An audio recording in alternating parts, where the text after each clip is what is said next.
On est ici, on a des parcours écolos communs, on a des parcours diversifiés dans les formations politiques dans lesquelles on a été. Par exemple, largement moi.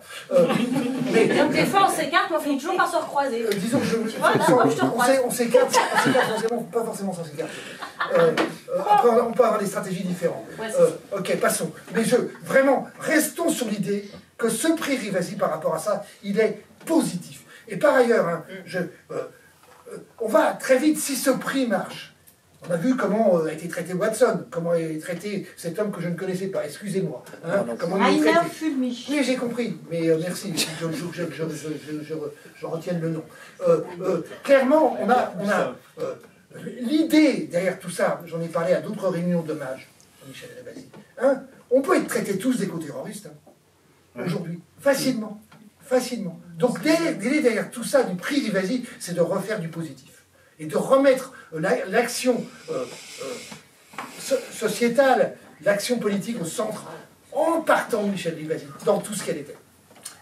Merci Jean-Luc. Noël? Oui, juste pour rebondir sur ce que dit Jean-Luc, et par rapport à la discussion qui a eu lieu il y a quelques minutes, sur la question de la complexité. La pensée écolo, c'est une pensée de la complexité.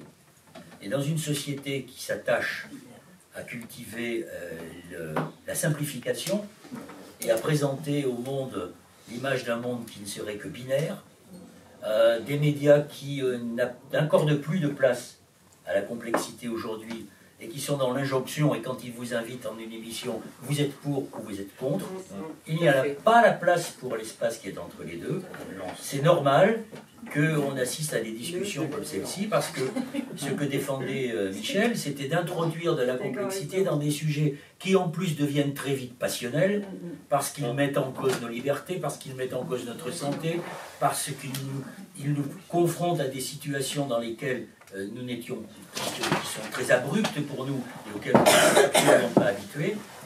Et donc, le prix Rivasi, ça sert aussi à montrer qu'il y a encore de la place pour la complexité dans ce monde, et que c'est justement si on cultive cette complexité qu'on va lutter contre l'ignorance et contre la peur de soi. Car moi j'ai été journaliste comme Corinne, j'ai été politique, mais s'il y a un lien qui peut exister entre le journalisme et la politique, c'est précisément de lutter contre l'ignorance et contre la peur de soi. Ça, c'est une vertu cardinale que l'on doit observer les uns et les autres si on veut être respecté et si on veut que cette société progresse en matière de liberté, en matière d'état de droit, et se sente non pas en permanence menacée dans l'inquiétude et dans la fragilité, mais se sente forte. Et c'est ça qu'on doit diffuser auprès de nos citoyens. Pour revenir sur ce que disait Corinne il y a quelques instants, elle disait nos jeunes ne sont pas assez formés. Mais moi, je suis un vieil écolo. Je disais tout à l'heure, on est vintage, mais je suis passionné, je suis enthousiasmé par la qualité des jeunes activistes écolos aujourd'hui.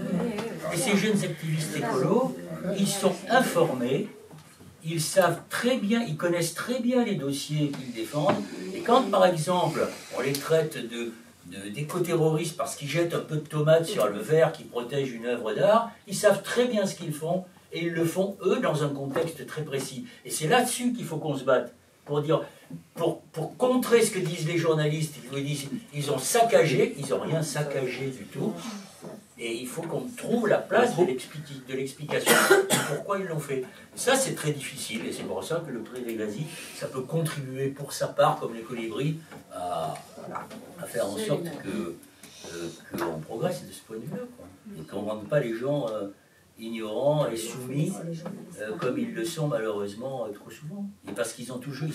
tous les citoyens ont une part d'intelligence. Hein. Il ne faut pas non plus considérer qu'il n'y a que des bœufs.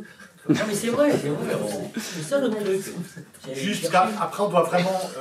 ils vont devoir partir. Donc il y a deux questions, et il y a Karima qui souhaite intervenir. Non mais moi je réponds à votre question, c'est très simple. Comment on entraîne cette jeunesse? Mais cette jeunesse, elle veut donner un sens à sa vie. Tout simplement. Et le sens à ta vie dans, notamment, lever des causes, c'est quand même aussi, il faut le dire, défendre l'intérêt général. Et notre prix, il est là aussi pour les amener sur des choses, par moment, et Corinne a raison sur l'expertise, il faut à un moment avoir les moyens de l'enquête, de l'expertise, etc. Vous voyez ça aussi. Et je pense qu'il y a quelque chose qu'il faut vraiment qu'on mette en évidence, c'est qu'il y a plein de figures qui sont très médiatisées. Moi, je me souviens on a eu des discussions avec Eva Joly sur Antoine Delton, tu te souviens? On a eu des discussions au Parlement européen sur les LuxLeaks qui étaient extraordinaires, extraordinaires. On a eu des vrais grands débats, mais à chaque fois, on était heurtés par ce que vous dites, notamment à un moment, comment on arrive à aider ces lanceurs d'alerte sur le droit à l'information et la visibilité du droit de savoir. En l'occurrence, il a gagné. Et c'est là où ça devient très intéressant parce que le prix Rivasi va donner, et je le pense parce que nous sommes tous cette source de donner à voir ce que nous ne savons pas encore. Donc des causes, et comme disait Marie Blandin, des causes justes. Mais moi j'insiste sur le fait aussi que ce prix va nous apporter un apport démocratique essentiel. La démocratie, et dans notre société, nous avons besoin de récompenser aussi des gens qui amènent à réfléchir et amènent à porter des causes totalement nouvelles. Voilà, donc c'est aussi un lien démocratique qui est très important dans nos sociétés. Donc je pense que ça va aussi mobiliser cette jeunesse qui a soif aussi de démocratie, qui a soif de savoir et qui a soif aussi de montrer aussi que son engagement va être couronné par cette personne, cette figure extraordinaire qui était Michel Rivasi. Alors peut-être que vous allez désigner le prochain, ou peut-être que vous allez au moins regarder les lanceurs d'alerte qui vont parler des effets secondaires des vaccins, peut-être. On va regarder tout le monde. Bien sûr. Absolument. Y compris... Excusez-moi, on continue après les échanges, il y a deux autres intervenants. Donc il y a des membres du jury qui doivent partir, donc on fait une photo du jury pour la presse mainstream qui n'est pas là et on va envoyer le... J'aurais dû partir il y a une demi-heure, j'attendais que tout le monde ait fini, mais comme vos jurys c'est très bavard, ma question elle est toute simple. Sur quels critères, Stéphane Devondov pour Terragora, sur quels critères entendez-vous demain décerner ce prix? Sur quel fondement allez-vous vous baser pour le décerner? Et ma deuxième question, parce que j'ai la main, j'en profite. On est vraiment tous des écolos. Hein. Ouais, je suis journaliste, je suis également élu local. Et ma question, c'est comment allez-vous permettre à ce prix de rayonner suffisamment pour décrasser la médiocrité des élus locaux dont je fais partie?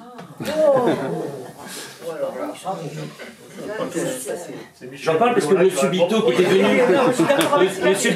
venu chez moi en l'occurrence sur mes terres, je crois, à côté de Saint-Malo, vous étiez venu et essayer d'expliquer à des élus locaux en quoi une centrale à bitume pouvait engendrer une pollution atmosphérique. Et ces élus locaux, en l'occurrence, n'y voyaient ne raisonner qu'en termes d'emploi ou d'économie financière. Comme beaucoup, hein, comme la je sais bien. Hein. Donc voilà, ma question c'est, votre prix servira à quoi pour faire en sorte que ces élus locaux soient moins débiles demain? Pour qu'ils soient moins débiles, il faut qu'il y ait plus d'élus écolos. Et bien les choisir. Écolos convaincus. En tout cas, quand je disais on est vraiment tous écolos, c'était dans notre manière de parler ensemble. Très indicatif. Ça sent la prendre la photo. On fait comme ça. On fait comme ça.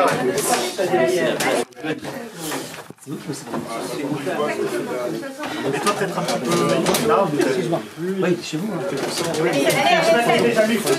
Allez, toujours vert.